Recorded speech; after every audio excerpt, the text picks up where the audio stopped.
Fala Fabrício, boa noite. Fala pessoal, 17/9, 25 graus. Estamos aqui para a primeira live, né, do Filhos do Joana, aqui pelas ruas do Andaraí. Vou chamar aqui o meu camarada Marcelo, que vai dividir comigo. Obrigado, Max Poesia, José Antônio, Fabrício. Aguardando aqui o amigo. Fala, meu amigo Marcelo Santana, como é que você está? Tudo bem, tranquilo. Tá me ouvindo? Perfeitamente. E você, me ouve bem? Sim, tranquilamente. Então, que ótimo. Ilânio, boa noite. Ilânio foi o que pediu, Marcelo, a postagem sobre Hum. a rua Gomes Freire. Então, ele está aí acompanhando a Ah, gente. Acompanha a gente quando a página ainda estava iniciando. Obrigado, Ilânio. Então, pessoal, para a gente não enrolar demais, a gente agradece a presença de cada um aqui. Estamos iniciando hoje as comemorações mais presenciais, digamos assim, né, possíveis nesse momento, do aniversário de 173 anos do Andaraí. E a gente vai conversar aqui, Marcelo e eu, vamos trocar uma bola sobre a história do bairro e especialmente sobre a vivência do Marcelo enquanto um dos fundadores da Amaraí, que era a Associação de Moradores e Amigos do Andaraí, lá nos anos 80, e que foram, de certa maneira, né, até onde a gente sabe, os primeiros a pensarem numa semana do Andaraí ocorrendo em setembro. Então vamos começar, né, Marcelo? Marcelo, queria que você se apresentasse para o pessoal. bom, boa noite a todas e todos. Eu sou Marcelo Santana Lemos. Eu me formei pela UERJ em Geografia e depois fiz mestrado também na UERJ em História.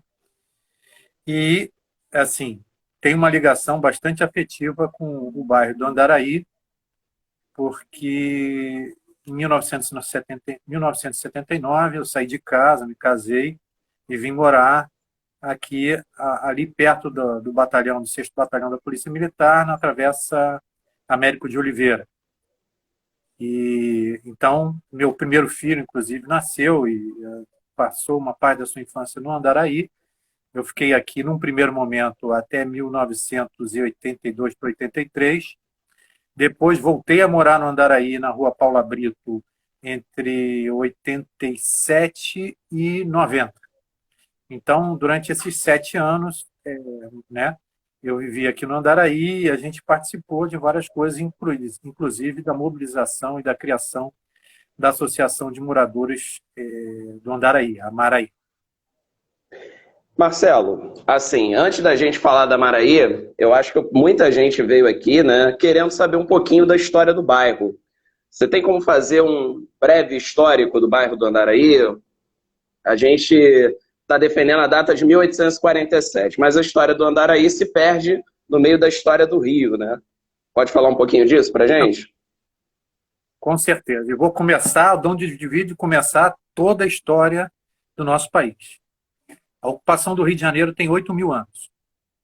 A região do Andaraí, pelo menos do que a gente tem acesso de informação, havia pelo menos duas aldeias tamoios aí, já vamos, ou seja, desses 8.000 anos, a gente sabe praticamente nada e muita coisa foi detonada por conta dos vários usos do solo da região do Sim. Andaraí. Mas em 1555, quando o Jean de Lery, entre 1555, quando teve o Tevé, e depois 1556, 57, 58, quando teve o Jean de Lery aqui no Rio de Janeiro, que eram franceses, né, que estavam junto com os Villeganhon, ele vai citar duas aldeias que ficavam justamente nesse território que a gente vai considerar do Andaraí Grande, né? Do Andaraí e do Andaraí Grande. Seria a aldeia de Iubiracica e a aldeia de Inhaúma.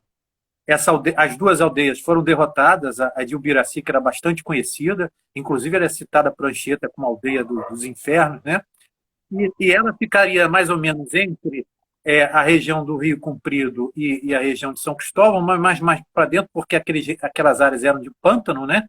Em torno ali da saída do Saco de São Diogo, onde hoje é o Canal do Mangue. E, evidentemente, eles exploravam aonde? Exploravam o interior, que era a parte da floresta, quando iam caçar. E qual era essa floresta? Era a floresta do Andaraí. O nome Andaraí é muito antigo. Tanto é que você vai encontrar ele em mapas e documentos do século XVIII, né? E não existia essa coisa de Tijuca. Tijuca era ligada à Barra da Tijuca, porque Tijuca quer dizer lamaçal, e lá existia na Barra da Tijuca, né, o Rio Tijuca e o lamaçal da Tijuca lá. E você tinha um caminho que subia, né, a Serra do Andaraí, e do outro lado chegava lá em Jacarepaguá, onde tinha a área da Tijuca. Então era o caminho que vai para a Tijuca. Na verdade, era o caminho que se fazia na parte pequena. E a parte grande é aquela que tem entre a Serra do Engenho Novo e aquele contrafortes onde tem ali o Morro do Cruz, a Maria Malha, aquele negócio. Uhum. E é importante a gente ver, até revendo documentos aqui de 1895, que diz o seguinte, que é uma suspeita minha. Por que Andaraí Grande e Andaraí Pequeno? O Andaraí Pequeno ficou sendo a parte da Tijuca, e o Andaraí Grande se transformou em 3 bairros: Grajaú, Vila Isabel e Andaraí. Grajaú, Vila Isabel e Andaraí. Sendo que na sequência era Andaraí, depois Andaraí teve a criação de Vila Isabel em 1873 e depois teve a criação do Grajaú a partir de 1912. E mesmo assim, eles ainda eram conhecidos como Andaraí. Por exemplo, Vila Isabel era parte do Andaraí até pelo menos o início do século XX. E o Grajaú só começou a ser conhecido como Grajaú a partir da década de 30, quando ganhou uma identidade própria. E ele não ia até onde ele tem hoje, né? A fronteira dele era ali perto do Largo do Campo. O resto era tudo Andaraí depois. Mas, voltando aqui, o verdadeiro, nesse documento de 1895, uma coisa que também para mim é mais lógica, dizia o seguinte: o verdadeiro Rio Andaraí é o atual Rio Maracanã.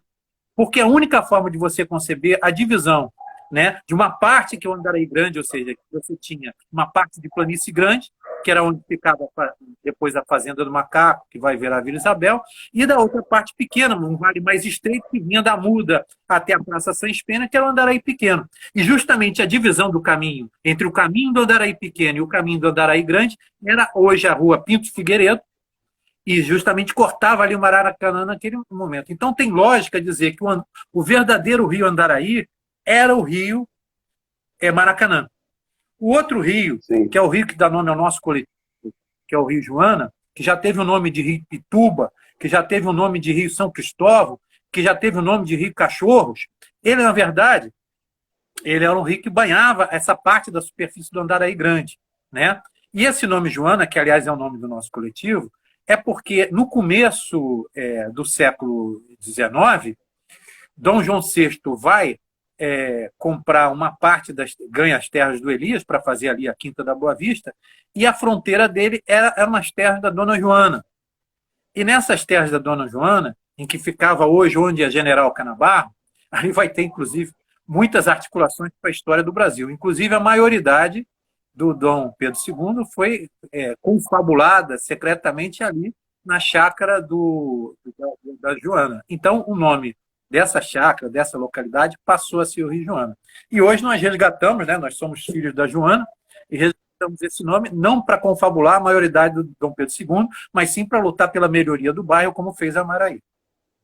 Muito interessante, né? Porque essa nossa ligação com as águas, né, vem de muito tempo, e você tem documentos históricos, né, que falam sobre a inundação da estrebaria, né, da família real, né, do encontro do Trapicheiros, Maracanã e Joana, né, causando enchente, muito antes, né, do século XX.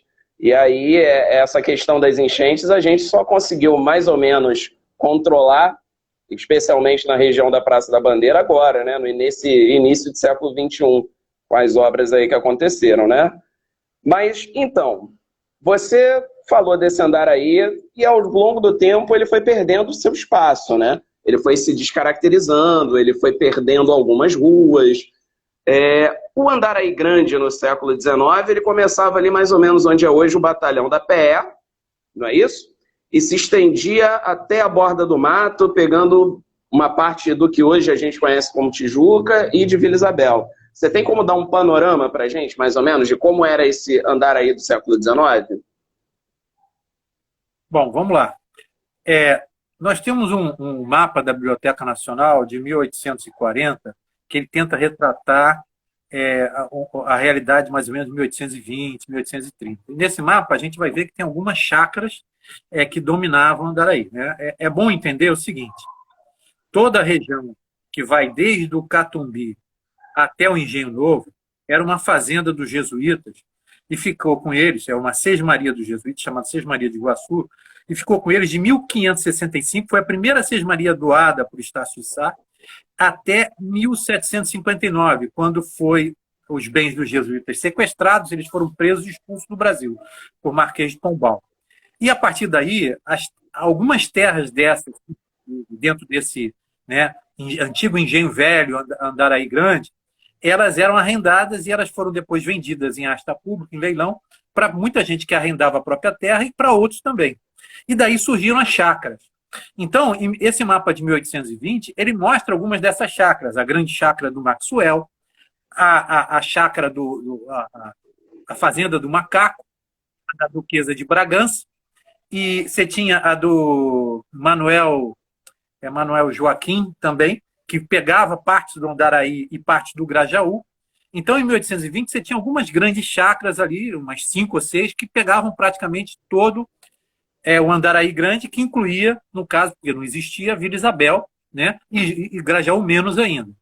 Então, a partir do avanço do século XIX, o que vai acontecer? A cidade vai se expandindo e aí você tem também a necessidade de algumas atividades industriais sendo necessárias no país, e para diminuir essa exportação, eles começam a pensar em ideias de fábricas. Ainda eram muito incipientes. As fábricas dentro do período do Brasil, do Primeiro Império e depois do Segundo Império, e da Regência e depois do Segundo Império, ainda eram muito precárias. Assim, a fábrica ela tinha muita dificuldade, elas viviam de loterias, elas viviam de doações do governo, porque você tinha um regime escravocrata, você tinha pouca gente para comprar os produtos da fábrica, você já tinha que ter garantia sobre isso, então isso dificultava. Mas na medida que isso vai evoluindo, e principalmente no final da década de 40, década de 50, começam a aparecer mais fábricas. Mas a maior parte dessas fábricas começa a usar como força motriz a água. E onde tinha água?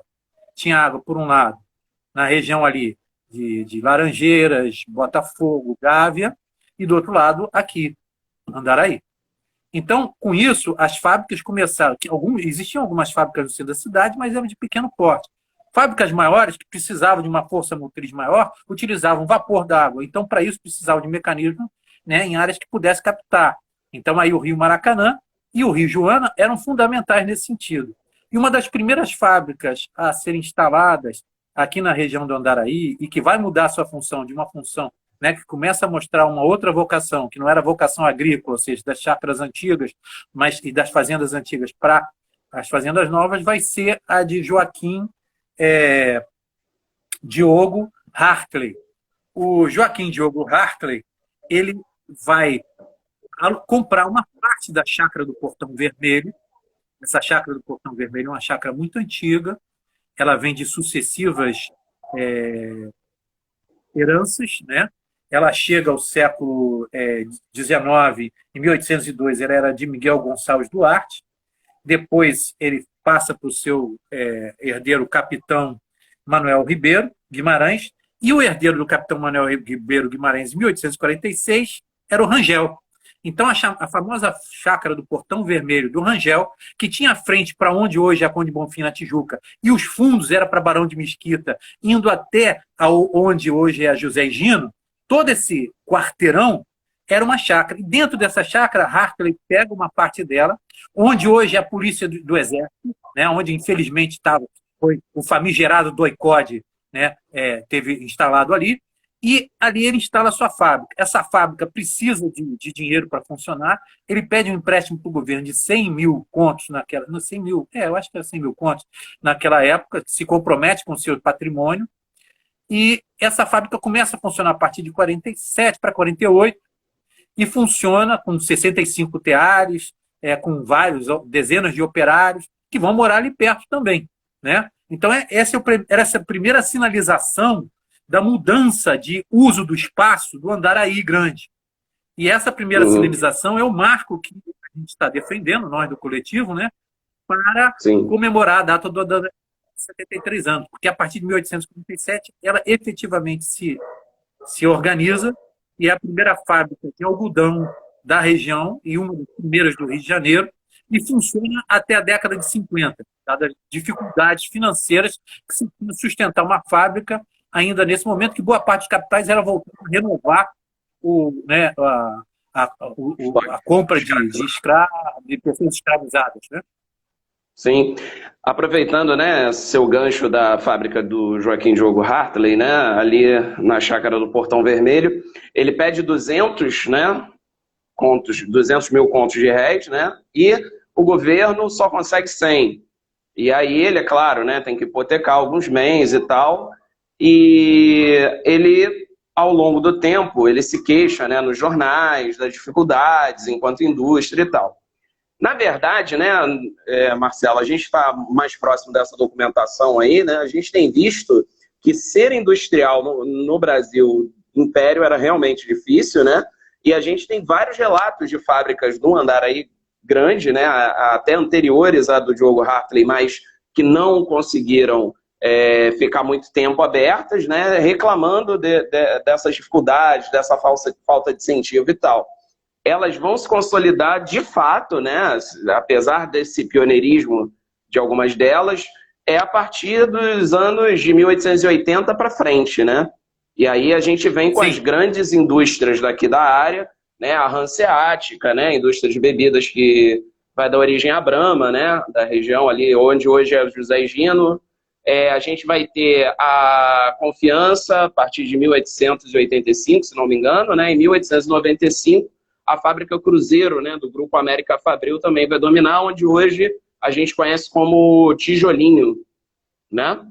E assim, meu amigo, você vai ter uma vivência no Andaraí a partir dos anos 80, mas efetiva, né? Não apenas como morador. Você vai ser uma das pessoas que vai fundar.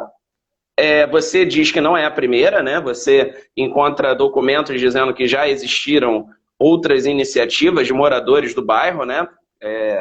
Para criar uma associação. Mas é ali em 1880, naquele período da reabertura pós-ditadura militar, que vocês vão começar a organizar a Maraí. Então, você pode dar um panorama para a gente? Como é que surgiu a Maraí? Ela surgiu em 1980, não é isso? Sim. Bom, vamos lá. Primeiro, um panorama rapidinho. Uma das primeiras associações de moradores do Rio de Janeiro foi a de Vila Isabel, 1910. Depois, você teve um movimento que, principalmente os setores de esquerda começaram a fazer, já que aqui era capital federal, Distrito Federal, era complicado. Assim, as reivindicações da população mais pobre, né, da população operária, era resolvida na base da pancada e não na base da reivindicação. Era muito difícil, eles tinham que optar pelos jornais e tal.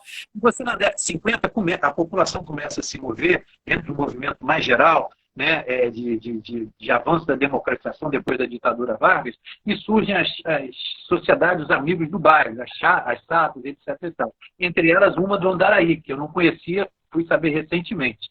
Bom, esse movimento é barrado, evidentemente, de organização popular mais elevada, né, nos bairros, nas favelas, com o surgimento da FAFEG, depois da FAFERJ, no campo, com o surgimento das ligas camponesas, depois dos sindicatos rurais. Esse movimento de ascensão social ele é barrado com o golpe de 64. E aí, quando a gente lutando contra a ditadura e pela democracia na década de 70, no final de 70, o último governo da ditadura, que é o governo Figueiredo, começa a ressurgir um movimento de bairro. A princípio, a partir de um movimento do custo de vida, o custo de vida estava elevado, como hoje aqui também, né? Ou seja, o arroz vai para a estratosfera, R$30 o arroz, né? Está caríssimo, então o nosso prato está sem arroz por conta disso. E o que vai acontecer é que vários bairros começam a se mobilizar para fazer as suas reivindicações. A gente tem que lembrar, e talvez o pessoal não saiba, que o Rio de Janeiro não tinha eleição para prefeito, era indicação federal.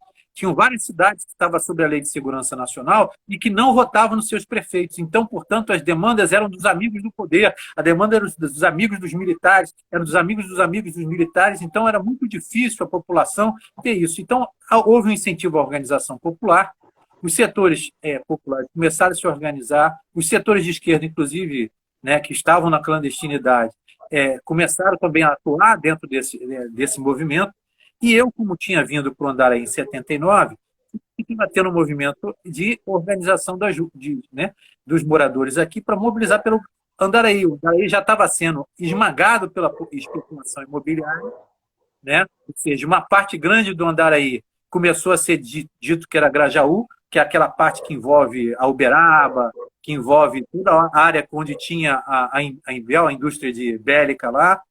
E aí a gente começou a se mobilizar. Marcelo, perdão. Desculpa. O antigo lote... Não, eu que te peço perdão. É só para deixar a área ali entre a Ferreira Pontes e a Borda do Mato, né? Era o loteamento Vila América, né? Que era um loteamento completamente diferente da Companhia Brasileira, né? Que foi a que criou o bairro... Isso, que foi a que criou o bairro do Grajaú. Então, o Grajaú ele foi pensado para ser um bairro, né? Mais... um bairro planejado, um bairro de classe média, média alta, enquanto que essa parte do Andaraí, a Vila América, foi pensada realmente para receber setores mais populares e a indústria, né? E aí, no início dos anos 80, né, essa área passa a ser incorporada ao Grajaú, né? Mas até hoje você percebe diferenças entre os dois lados, né? Então, Marcelo, desculpa, pode prosseguir. Não, com certeza. Inclusive, você vê, por exemplo, as ruas do Grajaú, todas elas têm canteiro. As ruas da antiga Vila América, que hoje é chamada Grajaú, e que era parte do Andaraí, não tem, por exemplo. As ruas do Grajaú é super arborizada. As ruas do nosso bairro, infelizmente, não são. E aí é uma luta que a gente tem que ter, porque isso significa sombra. Tem até um estudo que diz o seguinte: a diferença entre a área, né, com mais árvore e a área menos árvore é de cerca de 4, às vezes 5 graus. Ou seja, a sombra é fundamental para diminuir o calor, e a impermeabilização que a gente faz isso. Mas voltando à história, então é o seguinte: então na década de 80, em setembro, houve uma assembleia, a maior parte dos moradores é articulada em torno da igreja, ali a igreja da Barão de Mesquita. São José. São José e Nossa Senhora das Dores. Nossa Senhora das Dores, né? Então você tinha líderes comunitários ligados à igreja, como era a família do Drummond, o seu Chiquinha, a dona Chiquinha de saudosa memória, e que a família toda, era muita gente, todos os torcedores do América. Você tinha a família Granalato, você tinha outros grupos, e isso começaram a se mobilizar para fazer isso, porque o bairro precisava de muita coisa, muita atenção, e você já tinha um movimento de bairro, por exemplo, na lista de fundação da Associação de Moradores do Andaraí, veio gente da Associação de Moradores de Vila Isabel, a Mavi, que era anterior à nossa, inclusive com representante da federação, né, da Federação de Associação de Moradores da FAMERG. Veio gente da Associação dos Moradores do Rocha, né? Nós, inclusive, fomos depois, né, na criação da Amoapra, que foi fundada, o primeiro presidente foi o Chico Alencar.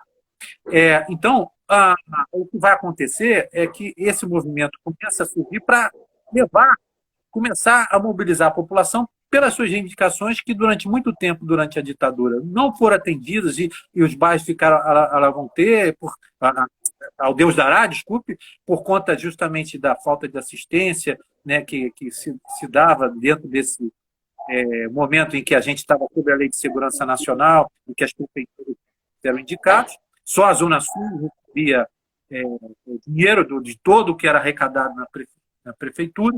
E aí o que a gente vai fazer é o seguinte: se reúne na igreja, 20 de setembro, se reúne na igreja São José, aparece cerca de 150 pessoas, ou seja, muita gente, era muito expressivo, tinha gente da Paula Brito, da Travessa Vasconcelos, tinha gente da Feliz Lembrança, tinha gente da Ponte Correia, tinha gente da Visconde de Itaipu, tinha gente da Travessa América de Oliveira, da Rua Uruguai, da Barão de Mesquita, ou seja, Paula Brito, Ferreira Ponte, todo mundo, Gonzaga, Ernesto de Souza, ou seja, era muito representativa a Assembleia do ponto de vista da capilaridade de moradores.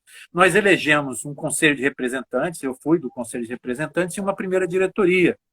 E nessa primeira diretoria vários moradores tradicionais e muito ligado à articulação católica mais progressista aqui do bairro, né? E aí a gente começou a discutir quais seriam as reivindicações que o bairro teria. E essa reivindicação aqui, ó, surgiu como uma grande reivindicação. A praça para o Praça Andaraí. Já, o Andaraí, que era uma praça, porque nós não tínhamos nenhuma praça. Aquele terreno que hoje é o Extra, né? Extra. Você está falando Maxwell? Na Maxwell é o Guanabara. É o Guanabara. O Guanabara, ele a antiga pertencia à aviação garagem Cometa. Da aviação Cometa, que era do João Avelange. O terreno em frente, onde hoje tem o McDonald's, também pertencia à aviação Cometa. Como eles estavam desmobilizando na década de 80, um dos locais que a gente propôs para a prefeitura para fazer a praça seria ali, principalmente aquele onde estava o McDonald's. Um outro local seria, né, Ernesto de Souza com a Gastão Penal, que era um terreno vazio e que hoje agora é um conjunto de prédios e que a gente lutou. Nós fizemos uma mobilização que levou a ter 10 mil assinaturas num bairro de 40 mil, ou seja, um quarto do bairro assinou pedindo a praça. E só uma lembrança. Perdão. Um quarto dos moradores, conclui, eu falo, pode falar. Um quarto dos moradores assinaram abaixo-assinado que a gente encaminhou à prefeitura.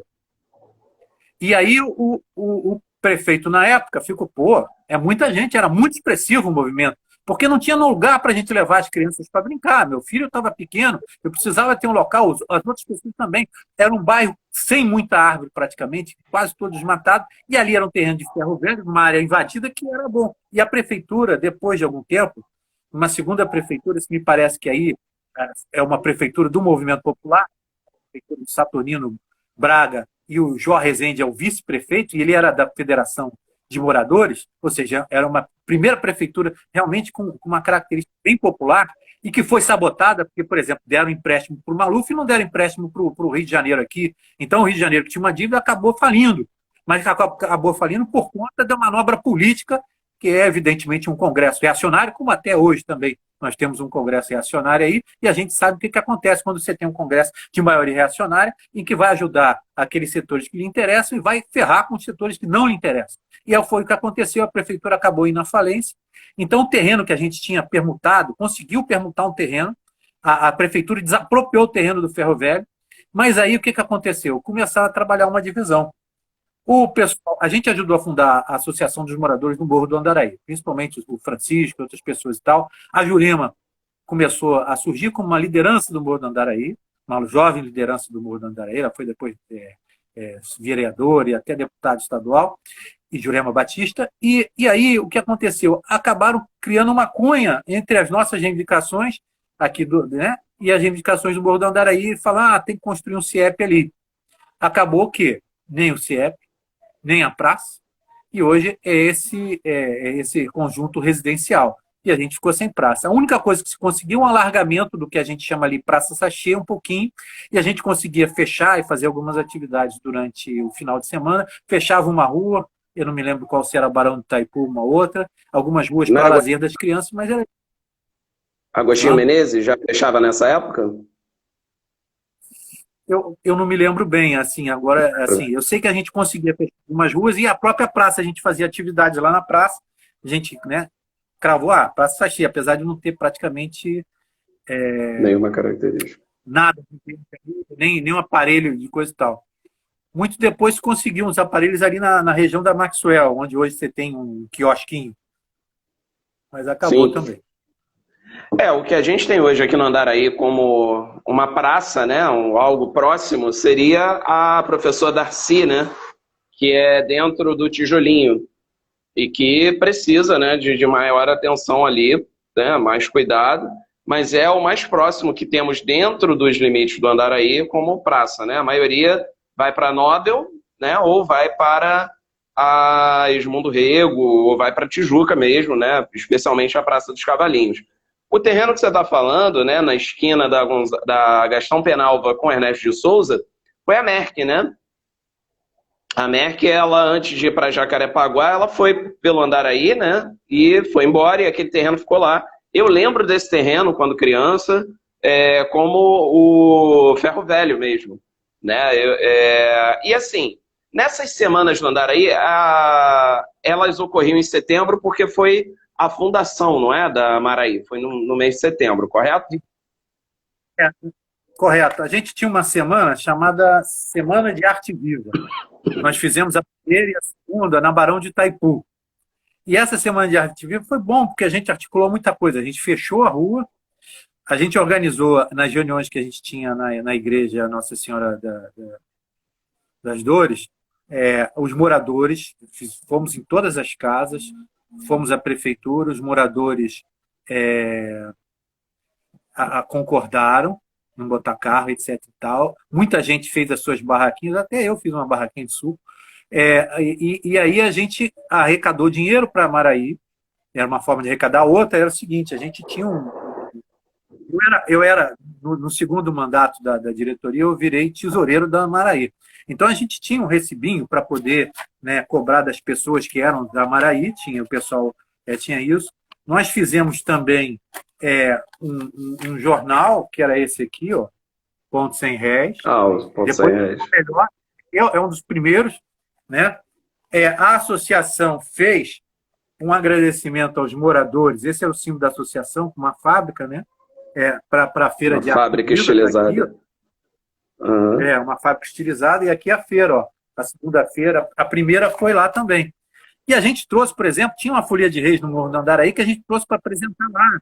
A gente tinha atividades artísticas, chamava os artistas de bairro para também atuar, fora as barraquinhas disso. Nós também fizemos uma festa junina ali, né? Mobilizou muita gente. A festa junina, a gente começou a fazer atividade de rua, coisa que não existia, porque a ditadura tinha, de certa forma, inibido qualquer coisa, aí começa a sair uma série de coisas, entre elas essas feiras de arte viva. A gente fez primeiro ano, segundo ano, eu me lembro disso, pelo menos. Nós fizemos uma festa junina e fizemos, inclusive, eu fui o locutor, um desfile dos blocos das escolas do Andaraí. Então, o Flor da Mina, a gente montou na Praça Sachi uma espécie de um palanque, e o Flor da Mina o Bode Cheiroso, eu acho que era esse, eu não me lembro o nome. Sim. Tá 3 escolas do Andaraí desceram.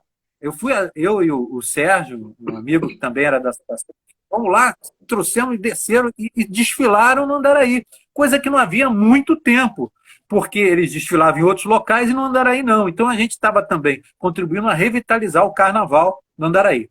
Por falar em carnaval, a gente tem que recordar que a primeira marcha do Rio de Janeiro, feita em 1899, pela maestrina, grande mulher, Chiquinha Gonzaga, que dizem alguns, a gente ainda não tem como provar, que ela morava na Paula Brito, mas a gente tem como provar que ela morava no Andaraí, a pedido do bloco Rosa de Ouro, que era um bloco que tinha esse nome porque a princesa Isabel, ao assinar a Lei Áurea, ela recebeu do Papa uma homenagem, que ela recebeu no dia 28 de setembro de 1888, ou seja, pouco antes do golpe republicano, né, que acabou exilando a família real. Esse golpe republicano foi um golpe, né, mas ainda bem, porque a família real também, eu acho que é um anacronismo, você continuar a ter isso no mundo, mas tudo bem, depende de cada povo. Então, ela recebeu a Rosa de Ouro, que é uma homenagem do Papa, e isso, evidentemente, ficou ligado à questão da abolição. Então, esse bloco, né, esse cordão chamado Rosa de Ouro, que era do Andaraí, naquela época o Andaraí envolvia ainda a Vila Isabel, no final do século, e etc. e tal, ele vai pedir a maestrina, ela viu eles desfilaram por ele, vai pedir a maestrina uma música, e ela faz: vou abrir alas que eu quero passar, Rosa de Ouro é que vai ganhar. Então, a partir daí, você tem o primeiro carnaval. Não fez nem muito sucesso, só foi eles cantar, mas até hoje a gente canta. Então, o Andaraí está vinculado, em carne, ao samba do Rio de Janeiro. E o Flor da Mina é um desses baluartes. Aproveitando aí o que você falou, né, desde a década de 60, né, o Andaraí recebe o Salgueiro aqui, né, o Salgueiro, ele, por conta das chuvas de 66, né, acaba saindo da sua quadra no Morro do Salgueiro e começa a fazer ensaios no Maxwell, né, até que anos 80, 90, mais ou menos, né, eles conseguem, perdão se eu estiver errado, o terreno onde era o Confiança, né? O time de futebol do Confiança jogava ali na Silva Teles, onde hoje é a quadra do Salgueiro e todas as atividades ligadas ao movimento social, né, que existe dentro do Salgueiro, né, o projeto social dentro do Salgueiro. Então, o Flor da Mina, né, antes era bloco, era fundado em 1962, né, na região do Morro do Andaraí, chamada Mina. Ela vai ser um bloco de enredo bastante vitorioso, né, e revelador de gente por aí, especialmente, né, o compositor o Pedrinho da Flor, a Alcione, a porta-bandeira do Estácio. Então, assim, alguns nomes, né? Eu ia perder muito tempo dessa live falando. Então, a partir de 93, a Flor da Mina virou escola de samba e desfila até hoje na Intendente Magalhães, né? E o Andaraí Atlético Clube, meu amigo, que é por conta do samba do Ney Lopes, né? É o grande... É o que as pessoas lembram do bairro, né? A gente está nesse esforço com a Otaner para reeditar uma camisa histórica do clube. Você pode falar um pouquinho? Ah, você tá aqui com a a camisa camisa do Andaraí. Sim. Olha só. Vamos lá. Em 1895, se compra da viúva de um cara lá, que era um grande fazendeiro em Cantagalo. Eu tenho levantado essa história, tá? É um terreno para construir uma fábrica. Aí essa fábrica vai ter o nome de Fábrica Cruzeiro. Basicamente, quando eu ainda estava começando a construir os fundamentos dessa fábrica, nesse terreno, que era um terreno que tinha como fronteira, de um lado, a Barão de São Francisco, do outro lado, a Duquesa de Bragança, né, um terreno enorme, mediado pela Barão de Mesquita, por um lado e tal, e os fundos, é uma rua que existe até hoje, que é ali atrás do Tijolinho. Esse terreno é vendido para a construção da Fábrica Cruzeiro. Um ano depois, a Companhia América Fabril, que tinha uma fábrica lá em Magé, na Raiz da Serra, ela vai e compra também essa Fábrica Cruzeiro, remodela e transforma ela em América Fabril. Bom, né, parte da América Fabril. E nesse terreno, como você tinha, como outras fábricas, uma afluência de ingleses também, em alguns pontos chaves, não sei o que e tal, e os ingleses vão introduzir, por exemplo, em Bangu e outras áreas, o futebol, aqui também isso vai começar a tomar gosto na década de 10, década de 20, e aí vai ser fundado o Andaraí Atlético Clube. O Andaraí Atlético Clube vai ter o seu campo, onde é hoje o Shopping Iguatemi, que depois virou o Campo do América, depois virou o Iguatemi. Então, e ele é constituído por operários da fábrica, né, da fábrica lá. Naquela época, no começo, inclusive, década de 20, 30, você tinha só praticamente clubes amadores. Depois que você vai fundar um clube, os clubes, né, uma liga mais responsável, mas você tinha clube amador. Por exemplo, o Mangueira Futebol Clube, se eu não me engano, era vinculado à fábrica de chapéus Mangueira, que até poucos anos atrás ainda existia ali, né, no sopé da Mangueira. Então, você tinha esses clubes, que eram clubes ligados dos operários das fábricas, era o Clube Confiança, onde hoje fica ali na Silva Teles. Inclusive, Confiança tinha um açude naquela área da Silva, no fundos da Silva Teles, que antes se chamava, era parte da chácara do Maxwell. O Maxwell vai vender essa chácara em pedaço em 1800, na década de 70. Um pedaço se transforma na Rua Gomes Braga, o outro pedaço se transforma na Rua da Mangueira, que depois ela vira Rua do Conde do Matozinho, de São Matozinho, Conde do Matozinho, e que depois vai virar Silva Teles, por conta, se eu não me engano, na década de 90, a morte de um político.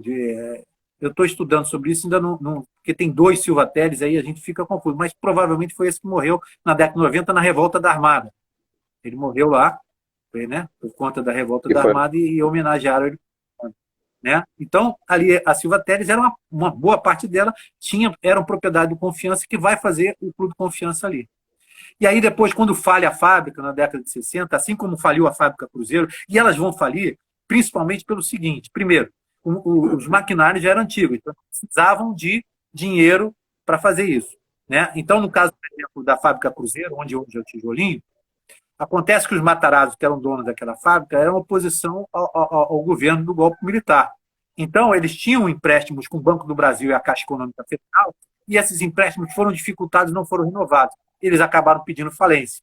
Então, aquele terreno que ficava da fábrica Cruzeiro, por exemplo, ele vai ser loteado, ou seja, uma parte do Banco do Brasil vai pegar e vai ficar ali o Centro Administrativo do Rio de Janeiro, o CARG, Complexo do CARG, que hoje o Banco do Brasil está desmobilizando e está vendendo, e do outro lado, a Caixa Econômica vai ser a central de loteamento da Caixa Econômica. E ficou uma parte do terreno onde tinha a torre, em que eles vão fazer, provavelmente era a parte que a Caixa ficou também, e que vai ser criada uma cooperativa habitacional. Uma cooperativa habitacional que vai construir o conjunto dos tijolinhos. Eu me lembro que na década de 80 eles estavam sendo construídos. A gente, inclusive, na Maraí estava discutindo o seguinte: olha só, a parte de esgoto do Andaraí, ela é do final do século XIX, começo do século XX, boa parte ainda. E isso significa que era uma vazão para casa, uma vazão de esgoto para casa, uma vazão de fornecimento para... E aí, evidentemente, quando você bota grandes prédios e tal, a vazão de esgoto numa mesma área vai ficar muito maior e pode trazer problemas, fora os problemas de circulação. Porque, ou seja, sempre foi um problema de transporte. Os moradores do Andaraí sempre reclamaram, desde o começo do século, sobre transporte aqui. Primeiro o bonde, você tinha um bonde de Andaraí Leopoldo, antes você tinha diligência, né? Aí depois você tinha o bonde fazia grande serviço, depois os ônibus e bondes, e depois, a partir de 60, quando Carlos Lacerda acabou com os bondes no Rio de Janeiro, de certa forma, eu acredito que tenha sido, não tenho um estudo, mas houve um forte lobby das empresas de ônibus, né, naquela época, para fazer isso, e aí você desmobilizou os ônibus, que é um transporte popular, bem popular, e colocou só ônibus aí. E mesmo assim o Andaraí é um serviço, você vê. Por exemplo, do Andaraí para São Cristóvão não tem linha de ônibus praticamente. E é bairros do lado. Sim. Desculpa, para Vila Isabel.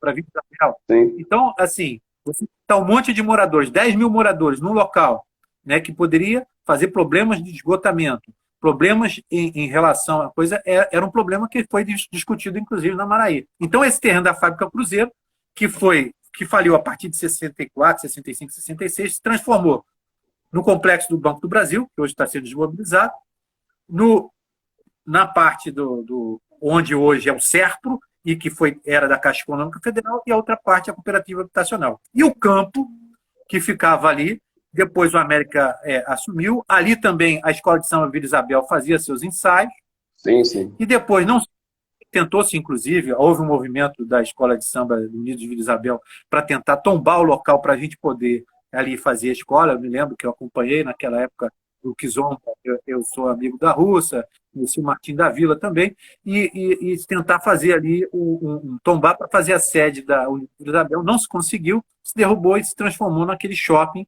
que a gente vê hoje. Tem aquele campo merreca ali de grama sintética que eles botaram para lembrar que existia um campo ali, né?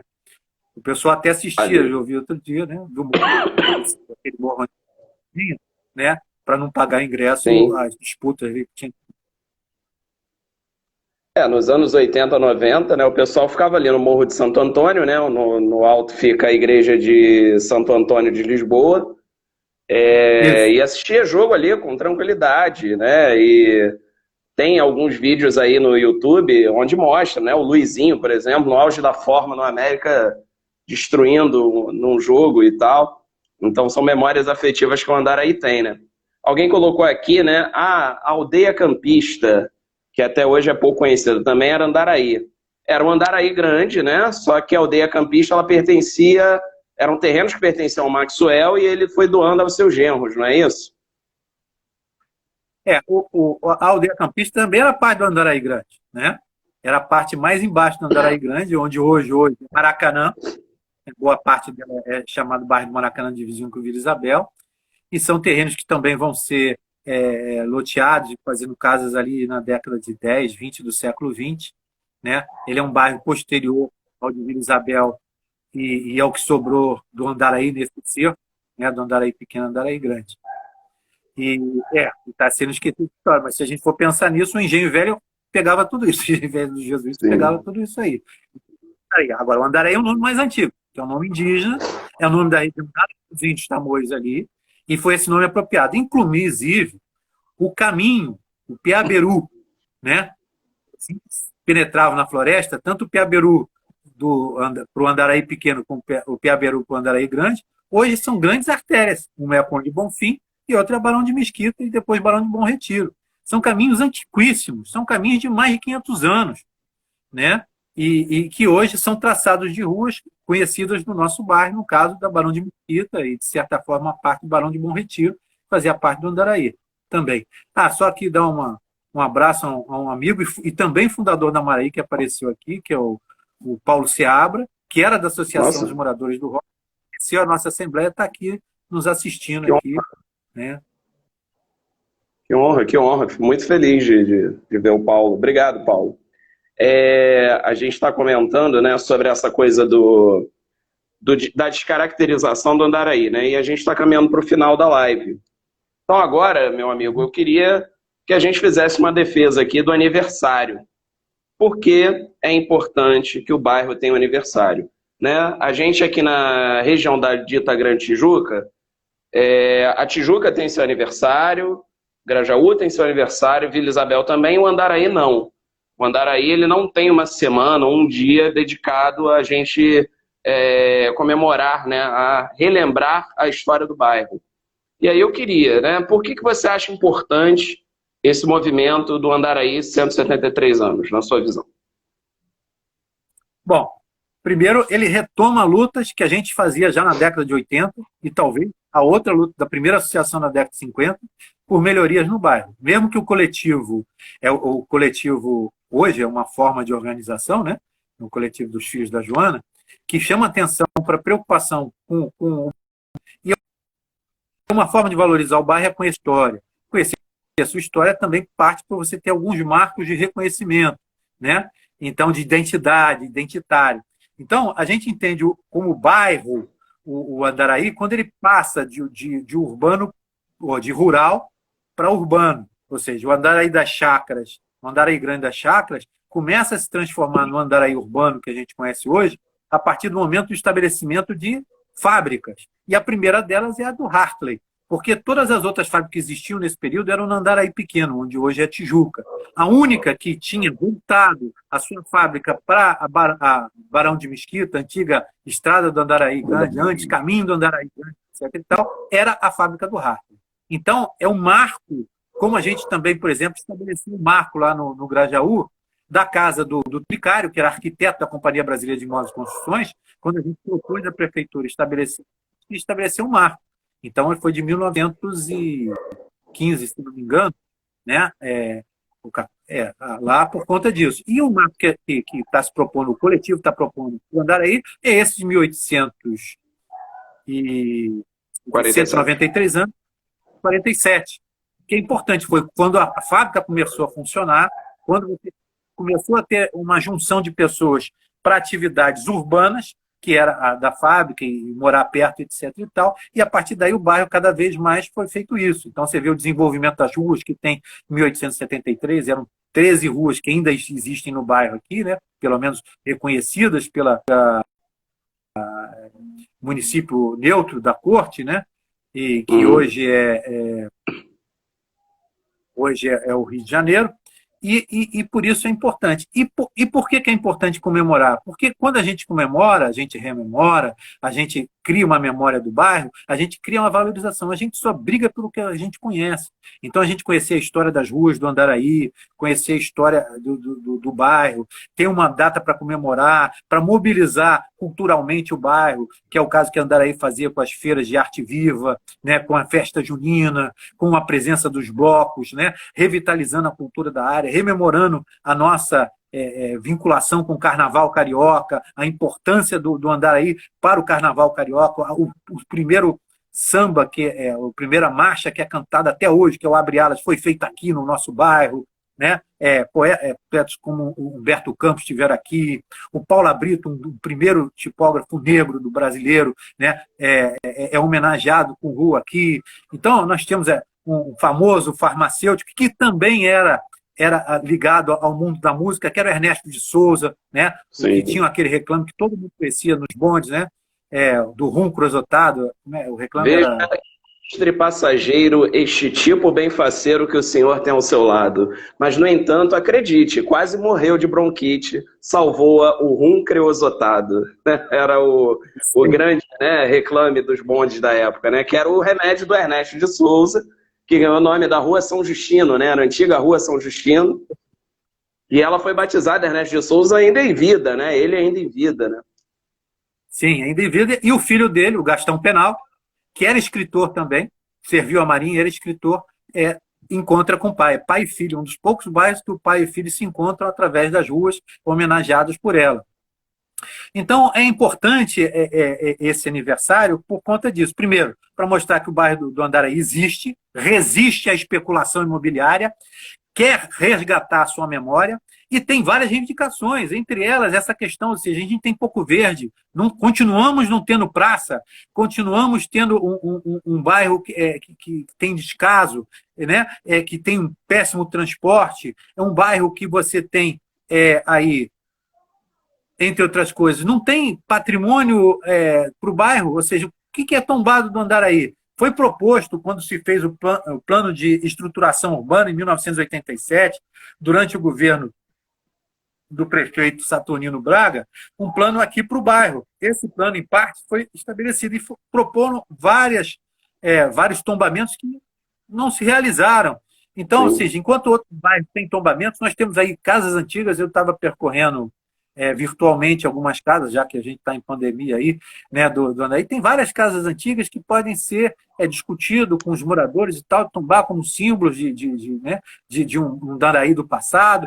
Tem outros lugares, a chaminé, eu acho que é a única, não sei se era tombada, a chaminé da fábrica, Cruzeiro, não sei se era tombada. As casas do Confiança, uma parte de Vila Isabel né? O próprio clube ali, Fratellis e tal, ou seja, são marcos, são patrimônios do Andaraí, são patrimônios da história do Rio que devem ser feitos. Fora outros problemas que a gente vai, na medida que os moradores vão se manifestando, e evidentemente a gente vai estar presente. E só para relembrar, nós tivemos uma grande tragédia aqui em 88. Ou seja, em 1988, eu morava aqui e a gente sofreu uma terrível enchente. Matou muita gente. Assim, o rio transbordou, arrebentou casas. Foi um negócio muito ruim. Isso porque você tenta enclausurar o rio na sua margem pequena e não na margem grande. Tanto a parte ali da Maxwell como as outras e tal. Então, quando você impermeabiliza muito o solo, não respeita a margem grande do rio, você vai ter sempre enchente. Quando você solapa, inclusive, tampa, né, o rio, você também tem isso. Foi o que aconteceu no Andaraí. As garagens, inclusive, que existiam, 226, né, coisa e tal, tamparam ali uma parte de passagem do rio, o rio com uma pressão enorme, com as chuvas que caíram em 88, arrebentou tudo, e foi arrebentando muro, foi arrebentando casa, foi não sei o quê. Foram outras coisas, né? Leptospirose, dengue e tal. Então, uma associação de moradores, um coletivo de moradores que queiram não só comemorar o bairro, reverenciar sua memória, reter a especulação imobiliária, mas também levantar a cultura do bairro e as suas necessidades para que o bairro fique melhor, para que o bairro, né, tenha mais vida, que ele corra mais atividades nas suas veias, nas suas artérias urbanas aí. Interessante, né, que o Max perguntou aqui, Max Gel Poesia, ele colocou, aqui vocês atribuem essa diminuição do bairro, né, porque na planta, por exemplo, até o shopping Iguatemi continua a Andaraí. Especulação imobiliária, sim, né, e ao longo dos anos o Andaraí, com a perda das indústrias, além de perder a identidade, foi perdendo também poder aquisitivo, relevância política, né, porque o grande capital saiu daqui do bairro e, além disso, a gente começou a ver outros problemas que foram aumentando o estigma do bairro, né? A violência urbana cresceu no Rio todo, mas todo mundo, sempre que citava o Andaraí na imprensa, né, nos anos 80 e 90, fazia através do prisma da violência. E aí, com a pauperização da população também, a gente foi perdendo esse orgulho, essa força dentro, né, da política, porque, gostando ou não, é assim que a gente faz as coisas, né? É necessário uma mobilização. Então, as ruas foram ficando mais cuidadas, menos iluminadas e tal. E aí, quem podia fugir desses estigmas foi colocando seus apartamentos para vender e tal em outros bairros da região que são muito mais valorizados aí na hora de compra e venda de imóveis. Galera, a gente já está chegando a 1 hora de live, vai cair, então queria agradecer muito ao Marcelo, né? Eu sou o Fábio Carvalho, sou um dos filhos do Joana, Marcelo é um outro filho do Joana, né? O Marcelo Santana, cara fera, gente boa demais. Estou muito feliz da gente ter conseguido fazer essa live hoje. Eu acho que essas 14 pessoas que estiveram aqui, outras que verão mais tarde, vão ter uma ideia do que a gente quer fazer, né? E acho que temos aí a construção, que é longa, né? Fazer um aniversário é o menor dos nossos problemas, né? Menor das nossas dificuldades. Eu acho que a constância dessa mobilização é mais problemática, mas eu acho que a gente tem uma pedra fundamental a partir desse perfil. Então, todo mundo que quiser chegar para somar é muito bem-vindo. Obrigado, tá, Marcelo? Obrigado a você. Obrigado. Marcelo, você quer falar alguma? Obrigado a você pelo convite, obrigado a todos que compareceram à live. E estamos aí, vamos comemorar. Agora, sábado, é o aniversário de 173 anos do Andaraí, e vamos comemorar muito. Nós estamos lançando algumas coisas. Acompanhe a gente pelas ruas do Andaraí, vai ter novidades. Nós temos feito também várias histórias de várias pessoas do coletivo que têm contribuído, né? E a gente quer resgatar coisas como Andaraí, né? O Clube do Andaraí, sobre as ruas do Andaraí, as fábricas do Andaraí, né? As histórias do Andaraí, e também mobilizar para ajudar o bairro. Nós estamos num momento de muita tensão por conta não só da pandemia, mas a economia tendo uma recessão violenta. Isso vai se refletir no nosso bairro. Então, a gente vai se refletir na cultura, no sentido de menos verbas, menos coisas. A gente tem que, nesse momento, se mobilizar e estar organizado para defender as necessidades dos moradores do Andaraí. Aí. Um abraço a todos. Com certeza. Muito obrigado. Com certeza, a gente tem que se juntar. Galera, boa noite. Muito obrigado por estarem aí com a gente. E no sábado, postem aí fotos, depoimentos, com a hashtag Andaraí, 173 anos. E a gente vai dar visibilidade através do nosso perfil no Instagram, né, o Pelas Ruas, e também no Facebook, tá bom? Obrigado a todas e todos, uma ótima noite, ótima semana e viva Andaraí! Valeu!